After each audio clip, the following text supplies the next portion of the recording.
Welcome to PBI Radio, everyone. It's Chris Guns, and my guest today is Ohio native, amateur phenom, Wilkins Santiago. Wilkins should have actually been a champion in the pro ranks by now, but he had to do a few years for cocaine trafficking, which he talks about openly. And he's got a great story to tell, and he knows how to tell it. And I think he could do it a lot better than I can. So without further ado, from Incarceration to boxing Reincarnation, Wilkins Santiago is our guest today. And welcome, Wilkins. Wilkins Santiago, welcome to PBI Radio, man. Thanks for being here. All right, how you doing? Good. So tell me about yourself. You're born in Lorain, right? Lorain, Ohio? Yeah. Well, actually, I was raised in Lorain, but I'm originally from Chicago, Illinois. Oh, that's right. I heard that. So yeah. How old were you when you moved to Ohio? About 6 years old. We came in '86. Yeah. So what was it like coming up in Lorain? Well, I kind of got adjusted to the lifestyle, pretty quick. I was young, so, I had older brothers and sisters and stuff like that, that I looked up to. And, I pretty much, blended in with the crowd pretty good. Everyone around, welcomed me with open arms and stuff like that, and, everything just came along, at the right time. And boxing came into play in '89, 3 years after. So ever since then, just Lorain native now. Yeah, is it a tough city to grow up in, Lorain? No, I won't say a tough city, but everyone pretty much does their own thing, does their part. So I basically, I got drifted off into boxing. That's what I've been doing since. And what's the Santiago household like when you were coming up? Who was in it? Well, my mother and father, I grew up with both parents. Now they are separated, but my dad was an alcoholic growing up. I had a brother that at a young age ended up being a heroin addict and stuff like that. Now, to the grace of God, he's clean now, and it was pretty tough. As a kid growing up, seeing my father coming home as an alcoholic, putting his hands on my mother and stuff like that. I was young. I just made sure I stayed focused and continued doing what I had to do, and that was it basically. How old were you when you got into boxing, and who got you interested? I was 9. A family relative actually. You what? I didn't hear you. I was 9 years old. A family relative actually was the one that he used to train. He was actually into the martial arts, and he had me go to a gym, and boxing just basically just caught my heart, and just the whole aspect of seeing men in there, basically pouring everything out on bags and skipping rope and the shadow boxing and all that. Just basically caught me, and since a kid, that's what my heart's followed since. Yeah. Were you good at it right away? I was pretty good. I was number 2 in the country for quite a while as a kid. I placed in the jails. I took runner up in the jails from 94, 95. And fought the Golden Gloves a few times ago as I got a little older in high school and stuff like that. Actually, I lost to one of the Olympic alternates, Terrell Gausha of this year. He fought in the 2012 Olympics. And, I pretty much held my own, man. I was very dedicated as a kid growing up. And, to this day, I'm still at that gym and hopefully shooting for a world title one day. Yeah, you got so good that you had actually Olympic hopes, right? You actually wanted to make the Olympic team. Yeah, I did actually. I also fought Ricardo Williams, Jr. from Cincinnati, which was the 2000 silver medalist in the Olympics. Tony the Tiger Hanshaw, which I'm sure some of you guys probably are familiar with the name, fought Roy Jones Jr. a couple years back. Mm-hmm. So I got some good. I actually got in there with some pretty good guys that has been on that level, on that world class level. And as a kid, yeah, we all like to go to the Olympics and represent our country to the fullest. But I had a little setback in my life where I got caught up in the streets, and I ended up going away and doing a little time. So that was a little setback that made me open my eyes as a man and really see life for what it was. And I just came back to, I came back to boxing, the sport that's drawn me since a kid. Yeah, you actually you finished your amateur. You missed out on the Olympics, and how'd you feel when you didn't make the Olympics? Did it really hurt you? Yeah, it did, but at the same time, it gave me a different view that sometimes things just ain't meant to be, and things will fall in place when they're at its proper timing. So I took it for what it was worth. I got all the experience and everything I can out of the opportunity, and just came back to the gym, man, and just basically made myself a gym rat and continue to fight for what I want in life, and that's to be a successful young man, a good father, a good role model to kids, and hopefully hold a world title one day. Yeah, that sounds great, man. And when you did miss out on the Olympics, that's when you ran into your trouble, like right after that, right? Well, actually, yeah. That's when I got a little careless. I ended up on the streets messing with drugs and stuff like that, and basically like most boys growing up. Try to take the fast way out of life, and it all caught up to me, and I actually look at it as a. Some people may think it's crazy and sound crazy, but it was actually a blessing that happened to me because it put me in my place and made me think of life, as more important than what I always thought. Made me see myself as a man and evaluate myself and say, this ain't you. Snap out of it. You're somebody else and you're living the lie. Yeah, people hear how talented people are sometimes, and they think they might be exaggerating or joking. But when you were 12 years old, you actually were sparring a guy who was getting ready to fight lightweight champ Paul Spadafora, and he actually fought Paul Spadafora after your sparring match. You sparred with him when you were 12, right? And are you talking about Keyleth? Yeah, he fought Paul Spadafora, and a lot of people think he deserved the decision. Right. And you broke his nose, didn't you? Yeah. Tell me about that. Man. Well, as a kid, man, I had a heart, man. I was in there with warriors, older men who were on top of their game, and the only way to learn was to either to put it out there and put it on them, or they're gonna put it on you and show you what it is, So I was the type. I grew up with a big heart, man. I was in a family where I had to stand up on my own, and I had older brothers that at times would basically whoop my ass. Excuse my language, but that's what it was. So I had to stand up on my own, and being in a gym where I was one of the least experienced guys in there. These guys were older. They already were, in their prime doing their thing. I caught on pretty quick, and the tables got reversed where I was giving the ass whooping instead. Yeah, man, and that's incredible. Just 12 years old and almost making a guy lose his championship fight, but he fought the fight and fought a good fight, and you went on to have a great amateur career still, and you messed up after not making the Olympic team. You got caught trafficking cocaine, right? And were you using it or were you just selling it? I was selling it, but there was a time where I let myself go, and I ended up trying and using it a few times. And like I said, that prison experience was what really opened my eyes and told myself, man, you're in the wrong path. This ain't you. Yeah. See, a lot of people don't have that ability to look at themselves and think like that. But you're a thinking guy, But, yeah, you gotta be. I mean, especially if you're in that ring. If you ain't thinking, there's somebody else thinking for you. That's right, man. And you got sentenced to how many years? 5 years. 5 years, and you served all 5? All 5. Wow. And you ended up. It actually was during the time where I started slipping in high school in my senior year, and I actually dropped out of high school, man. And the following year, when I was already out a year, that I didn't graduate, I ended up in the streets. Caught that case. Had 5 years. So while in prison, I had time to think, and I put all my thoughts in perspective, and I said, you know what, I got to catch myself. This ain't me. And I was born a true champion, and I'm going to rise up. So I ended up taking, I got my GED in there. I actually attended college courses and got my associate's degree. So, I made something out of nothing, basically. I took that situation and reversed it into a positive instead of leaving it at a negative.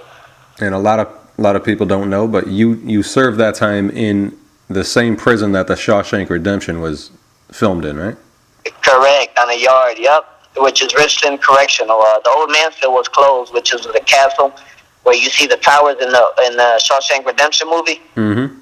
I was actually on the yard of that, where the guys in the movie were filming the killings and stuff like that. Yeah. So it was a big, it was definitely an experience, man. I got a book that I'm actually halfway into the book, and it's an amazing story about my whole life. And I just basically want to be an inspiration to these kids growing up now that don't ever think it's too late. When you think you're at your rock bottom, that's when you can climb up and turn it into something positive.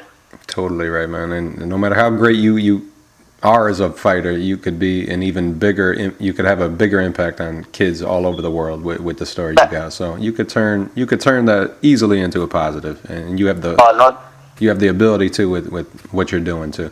So I think you could do it. And when you first got sent to jail, you were put in a cell with 2 other guys, right? And right. It's a rough jail, but you. Oh yeah, it's rough. You beat a guy damn near to death, right? You beat a guy up, and they sent you to the hole for 90 days. Yeah. Is that what that was? So tell me about that, man. How'd that happen? You go into jail, and you're not used to being around this many wild people, but.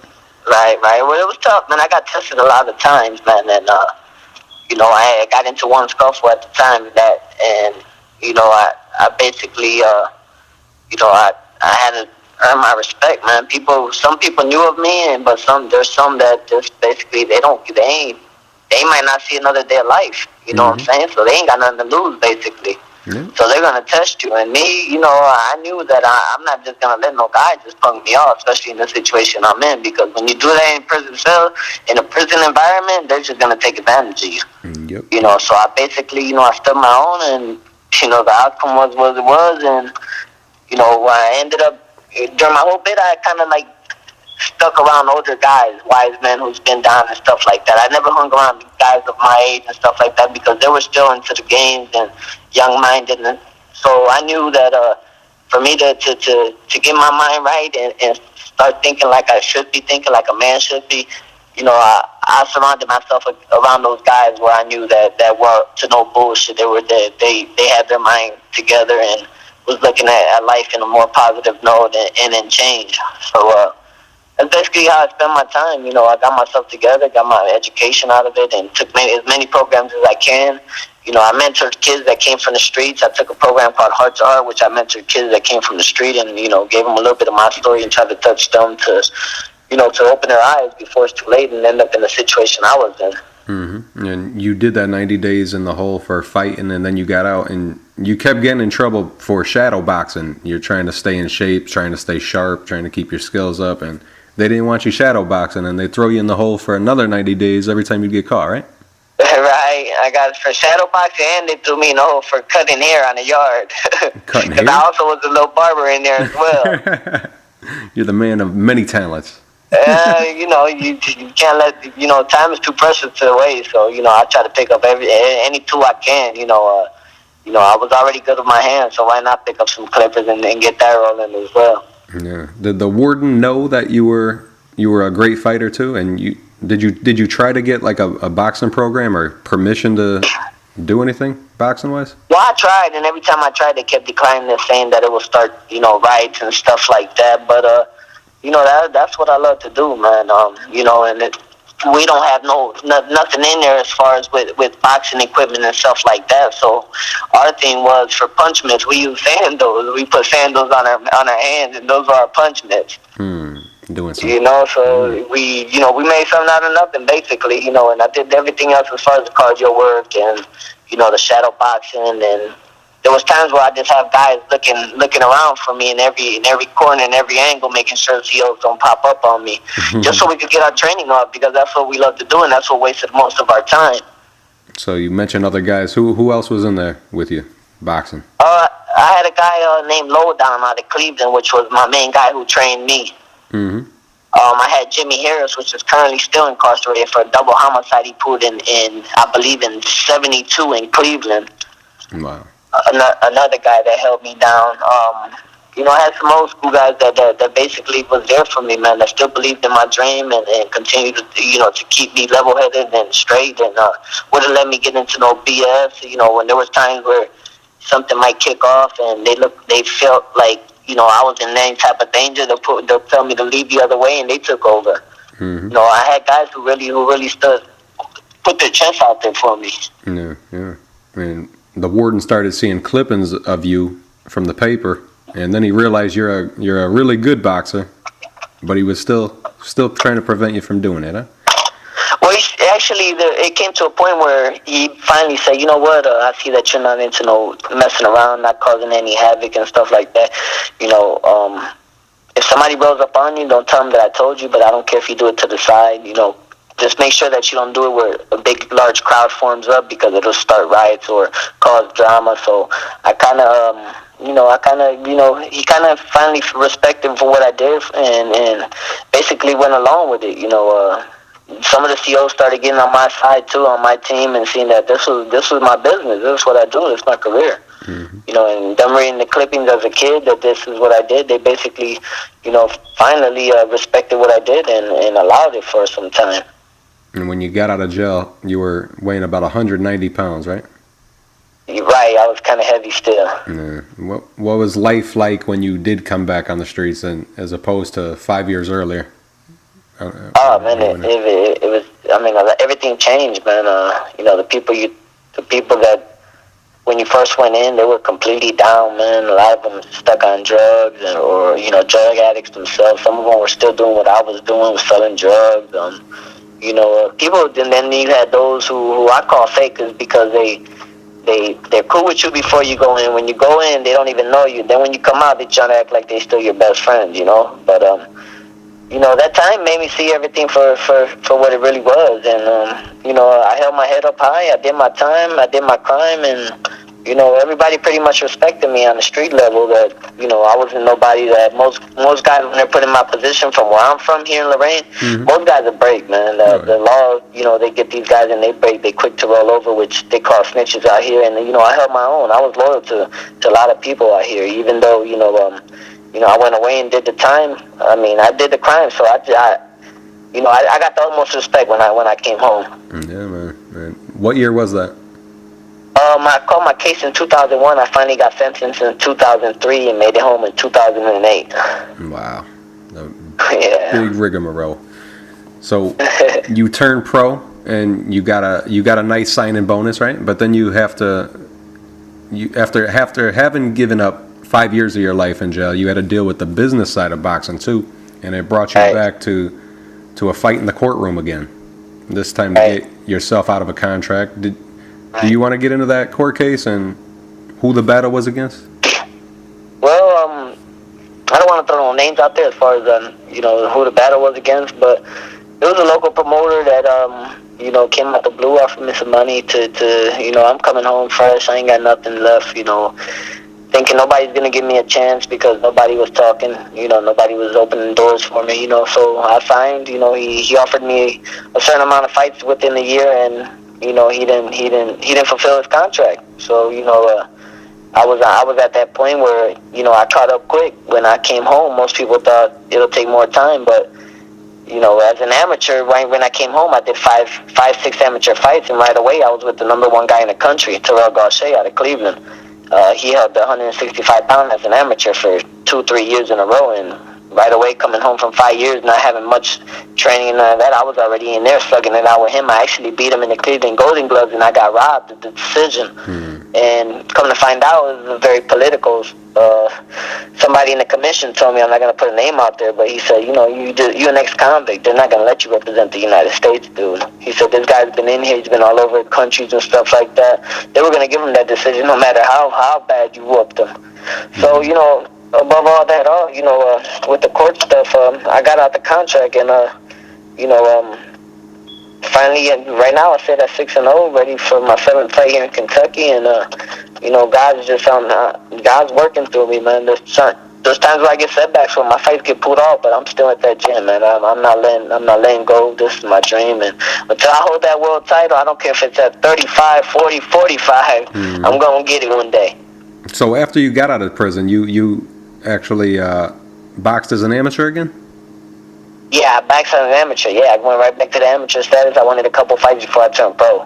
Okay, and you actually sparred with Fernando Valenzuela, didn't you? Did you? Actually, I fought Fernando Venezuela and beat him here in Cleveland. Okay. Wow, man. And just beat him up. I beat him in Cleveland, and like I said, I fought the 2012 Olympic alternate Terrell Gausha, and shit, I whooped him in his hometown. They robbed me. I took him on here in Lorraine, and I was whooping him every round. And then the third round, he catches me with a lucky ass right hand, drops me. I shoot right back up. I didn't. First time I've ever been off my feet in 22 years. You know, and they gave him the decision again. But like I said, boxing's political. You know, and I just decided to turn pro. Now I sit at 6-0. You know, and still moving. How do you feel when you see him represent America for the Olympics and knowing you deserve the decision? How do you feel? Yeah, it bothers, but at the same time, it makes me see who I am. You know, it makes me know deep inside that, you know, I beat him. You know, it's cool that they gave him the decision, but deep down inside, as long as I'm happy with myself, that's all that matters to me. Yeah. You know, and everybody knows it's on the internet. Whoever wants to look it up, it's on the internet. 2009 Cleveland Golden Gloves. Everybody can see it for themselves. Wilkins Santiago versus Terrell Gausha. And you guys tell me. I mean, it's obvious that I whooped him. So when you decided to turn pro, what was it that made you decide that it was time? Well, you know, my age. You know, and you know, getting out of prison at 28 years old, I had to make a change. You know. Even though I was well preserved, you know, because I'm somewhat like the Bernard Hopkins story, you know, but, you know, Bernard's like a 1 in a million chance you get somebody's body the way of Bernard, you know, but Bernard was a big inspiration of mine, in which he went away and did 5 years as well, and, you know, and came home, and his story just basically, you know, explains itself. Yeah, did you ever talk to Bernard? Actually, I didn't, but I was supposed to be on the Porter undercard at the Wolstein Center when Porter fought here. Russell Jordan, I believe he fought. And my guy, something happened with my guy. He caught some type of case that I didn't get to fight on the card. But Bernard was a commentator on that fight card, and he mentioned my name and said about, you know, the similarity of me and him doing time, and, you know, that he heard good things about me. And that right there, man, meant a lot to me to hear from a guy like Bernard Hopkins. Yeah, that's incredible. It's incredible, man. And you actually spar Sean Porter a lot, don't you? Yeah, me and Sean sparred a few times. I actually got Sean ready for the fight he had out in with Guerrero. I mean, not Guerrero. Alfonso Gomez. Oh, you got him ready for that fight? Yeah. Me and Sean did some sparring for that fight as well. And you went to Jersey to fight actually, and they saw Sean Porter walk you into the ring when he was a commentator for that fight, right? Yeah, he commentated. Yeah, he was a commentator for that fight. Actually, I took on a hometown guy out of Jersey. You know, Orlando Swain. Actually, he was 5-1 at the time. He was from New Jersey. I took him in his hometown, and, you know, I went over there and basically whooped that ass. You know, I carried that marvelous Marvin Hagler. That, you know, what he always says, man, I don't care whose backyard I'm in. When we in that ring, that's my backyard. Yeah. So when I went over there, I was very confident. You know, I knew I had the skills, and I put my tools to work, and, you know, I came out with the victory. Yeah, and they still tried to do a little funny stuff on the scorecards, didn't they? Yeah, they did. Yep. But you love body shots. That's one of the things you like to do. Where'd that come from? Who'd you love coming up? What fighters did you watch? Oh, I like the old school fighters, man. The Durans, the Chavez, the Benitez, the Haglers, the Sugar Rays. Those are my style of fighting, man. The guys who basically, much respect to the guys now in the game, but the guys who did the sport for the love of the sport, not the money. Yeah. You know, the guys who poured their blood, their tears, everything into the game, and you know, the Salvatore Sanchez, the old school fighters were the guys that the Arguellos, them guys there, man. Those were the guys that really, you know, drew me to boxing itself. El Chapo, those guys there, man. That's boxing. Yeah. So you're a student of the game. I like that, man. Yeah, I love boxing, man. Boxing's everything to me, man. So you turned pro in 2010. It was. Who'd you fight? You remember who you fought and where it was and what the result was? The first guy I fought was I believe Torrance King was my first opponent. Got it. Unanimous decision. Yeah. And How'd you feel finally? In the second round with a body shot. He got back up trying to finish him, but he held on. Yeah. And how'd you feel getting that first pro fight and the no headgear and the little gloves and no shirt, and you're finally able to start your pro career after all that time waiting and thinking about it? How'd that feel, man? Oh, it felt good, man. I was actually comfortable, man. I went in there a little, with butterflies in my stomach because, finally getting that headgear off after so many years, of amateur, but I was very excited to get in there and finally, get a taste of what it feels like to be a professional fighter. So, the experience was good, man. I had my hometown behind me. A lot of people come out to see me. I got a good drawing, so it felt good, ecstatic, man. Yeah. And since then, you have 5 more wins, and you did all this without a solid trainer, one that you didn't know who you were going to be with from fight to fight. Now you're moving to the West Coast, right? Yeah, to the West Coast, yeah. And you decided to train with Livingstone Bramble at the Hit Factory, right? So who's been training you this far? The same guy? Same people? Yeah, the same guy I grew up as an amateur. He's a little old. He's about 75 now, and also he has his personal trainer, which is Sammy Aponte, who was a Georgia State champion. For quite some time, he actually went to the Navy, I believe it was, or the Air Force, and fought there as well. But there are 2 guys that have been working with me. But it's time to step it up to the next level, man, to the world class level. And I know I have the tools to do it, man. I believe in myself. I believe that God has a purpose and a plan for me in life, and I'm gonna take it out to the West Coast. You got it. And did you meet with Livingstone Bramble yet? Yeah, I communicate with him several times over the phone. He calls me a lot of times. Actually, I got a call from him day before yesterday, and he was telling me, my son's so excited about you. He keeps watching your fights, and he loves the way you fight. Yeah, man. Yep. I think it's going to be How do you feel about moving to the West Coast and training out there? Oh, shit, I'm happy, man. The only thing that bothers me, I have little kids. I have toddler kids that are 3, 2, and 1. They're all boys. Wow. So it makes it a little easier because they're boys. If it was a girl, it'd be a little harder. But they're boys. They're gonna be put in a position as myself one day where they're gonna have to make adjustments and moves and sacrifices. So I got to do this not only for myself but for their future. Yeah. So I'm definitely up for it. I'm ready to take the challenge, and I'm ready to make it happen. And you were supposed to be fighting in like 48 hours Saturday, and was Livingstone supposed to be in your corner? He wasn't going to be able to make this one.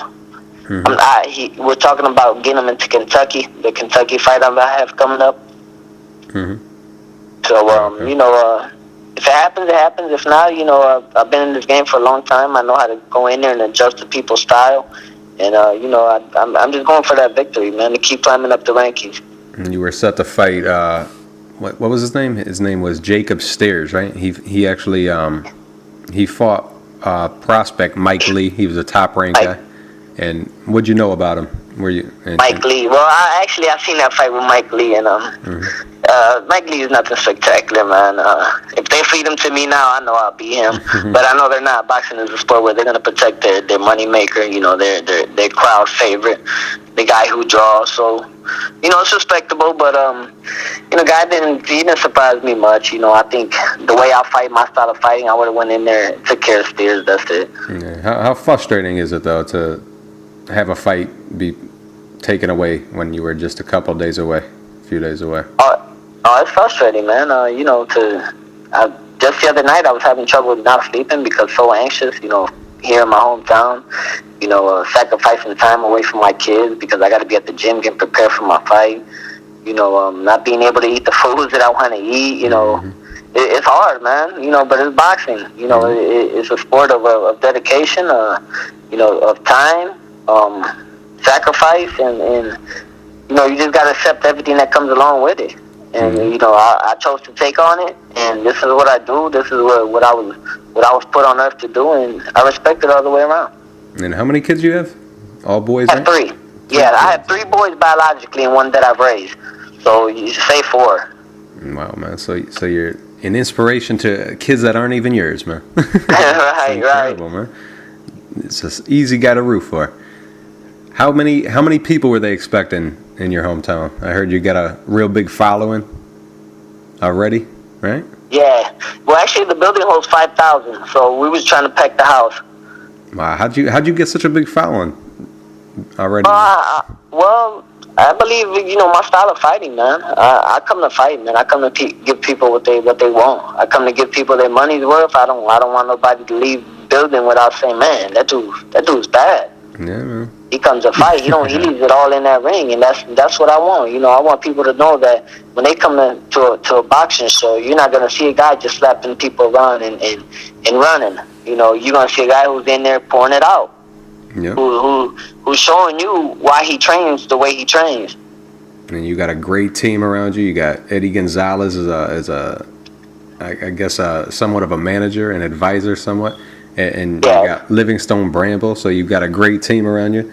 You're busy with media events and interviews. How do you feel to have gone from being incarcerated to trying this boxing reincarnation? How do you feel about that? Oh man, it feels good. It feels great actually, man. I just take it one day at a time and thank God for giving me every opportunity that's opening up for me. These doors that are opening, man. Everybody that's in my path, they're in my path for a reason. So I just take it in stride and continue to do what I do, stay focused, and make sure I'm at that gym. And you're a good guy with a great story, and you're a great role model. I'm sure you're going to have tons of fans, and I'm sure you got a lot already, especially in Ohio. What do you got to say to your fans?